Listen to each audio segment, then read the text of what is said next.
Assalamualaikum warahmatullahi wabarakatuh. Ketemu lagi di perkuliahan minggu kedua pengantar sistem kontrol. Kali ini kita akan membahas open loop dan juga closed loop system. Bagaimana perbedaan sistem tersebut. Jadi dari pertemuan minggu kedua kita akan mendapatkan program outcome. Yang pertama ada SO1, SO2 dan juga SO3. Kemudian ada tujuan pembelajaran, ada SO1.1 dan ada SO2.2 dan juga SO2.3. Di mana di SO1.1 kita akan memahami dasar-dasar sistem kontrol dan penerapannya dalam teknik pertanian dan bisnis sistem. Kemudian ada SO2.2 memahami open loop dan closed loop system dan juga SO2.3 dapat mengimplementasikan open loop dan closed loop system. Jadi harapannya teman-teman nanti akan paham bagaimana penerapan sistem kontrol untuk nanti penelitian ataupun tugas akhir ataupun kita sedang merancang sesuatu terkait dengan teknik pertanian dan bisnis sistem. Dari perkuliahan minggu pertama kita sudah membahas sedikit mengenai sistem, apa itu sistem, teman-teman sudah pasti paham. Kemudian akan kita refresh sedikit. Sistem adalah sekumpulan elemen atau komponen yang saling berinteraksi dan bekerja sama untuk mencapai tujuan tertentu. Itu merupakan sistem. Kemudian ada beberapa referensi terkait dengan pengertian dari sistem. Ada dari Ogata 2010, sistem adalah kombinasi komponen-komponen yang bekerja sama untuk mencapai tujuan tertentu. Kemudian ada Sutabri 2012 dan juga banyak referensi-referensi yang lain di mana sistem menekankan pada penggabungan beberapa komponen-komponen untuk menjadi satu untuk mencapai tujuan tertentu. Dari subsistem itu dikumpulkan menjadi satu, saling berinteraksi, menjadi terjadi sebuah proses dan juga menghasilkan sebuah output atau keluaran. Dalam sistem kontrol merupakan elemen penting dalam teknologi pertanian modern, di mana pemahaman tentang sistem kontrol open loop dan closed loop system dapat membantu meningkatkan efisiensi dan produktivitas pertanian. Tidak hanya kita sebagai petani yang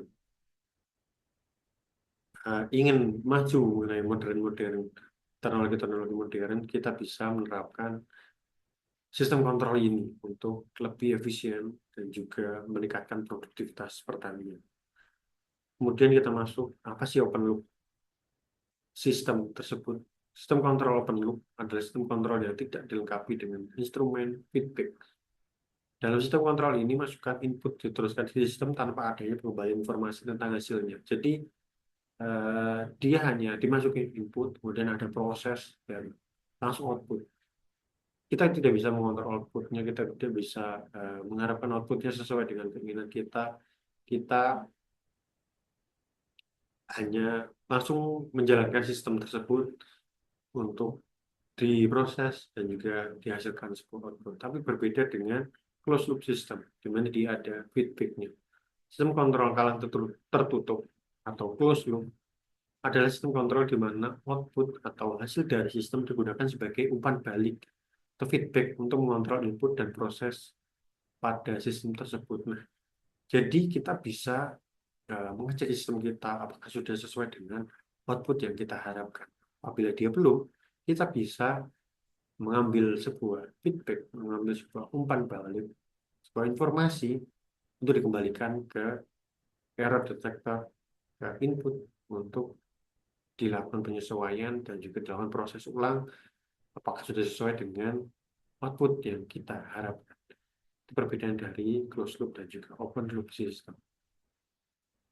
Secara sistematik berikut merupakan beberapa perbedaan open loop dan closed loop system, di mana terkait dengan strukturnya, sistem kontrol terbuka dia sederhana, kemudian closed loop dia kompleks, kemudian biayanya yang open loop dia rendah, namun di closed loop dia sangat tinggi karena dia membutuhkan sistem yang bisa mengontrol ini, bisa melakukan feedback untuk dilakukan penyesuaian ulang. Kemudian ada akurasi untuk yang open loop, dia akurasinya rendah, tapi dengan closed loop ada feedback tadi, dia bisa meningkatkan akurasi sesuai dengan hasil yang kita harapkan. Kemudian ada adaptasi terhadap gangguan, di mana open loop tidak adaptif, namun di closed loop dia adaptif, dia bisa menyesuaikan terhadap gangguan, dia bisa memberi masukan bagaimana dia menyesuaikan apabila ada gangguan tadi, bisa menyesuaikan dan memperbaiki hingga mendapatkan hasil yang sesuai dengan yang kita inginkan. Kemudian terkait dengan stabilitas sistem, di mana di open loop dia kurang stabil, namun di closed loop dia lebih stabil karena dia ada umpan balik tadi. Dan beberapa implementasi mengenai sistem kontrol pada pertanian. Yang pertama ada sistem kendali pintu air otomatis, di mana ketika kita membahas mengenai sistem kendali pintu air otomatis, yang awalnya dia open loop system, hanya ada aliran air masuk ke sebuah irigasi, kemudian hanya mengalirkan saja outputnya, kita tidak bisa mengontrol berapa sih bukaan pintu yang diharuskan, berapa debit yang harus dialirkan. Tapi dengan sistem kendali pintu air otomatis ini kita bisa menyesuaikan bagaimana ketersediaan air di hulu bisa sampai nanti dialirkan hingga ke hilir ke petak-petak sawah petani.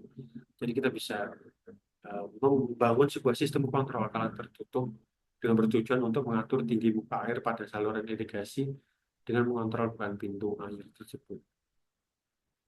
Beberapa sistem yang dibutuhkan kayak misal ada uh, stepper motor, kemudian ada drivernya, kemudian ada mikrokontrolernya, kemudian ada sensor-sensornya kayak sensor ultrasonik, ya, ini sensor jaraknya untuk menghitung tinggi muka air tersebut yang bisa dikonversi nanti ke dalam sebuah debit. Kemudian ada sistem pengaturan suhu ruang greenhouse, di mana ketika kita membahas greenhouse ya, smart greenhouse ya, optimal untuk pertumbuhan tanaman, kita perlu memperhatikan kondisi yang ada di dalam greenhouse. Nah, closed loop system ini sangat penting karena kita bisa menyesuaikan ini. Suhu yang kita harapkan tuh sebenarnya di misal 20 sampai 25 derajat Celcius, padahal suhu lingkungan, suhu di luar greenhouse dia bisa sampai 30 sampai 35 derajat Celcius. Nah, umpan balik ini bagaimana dia menyesuaikan lagi, bagaimana dia misal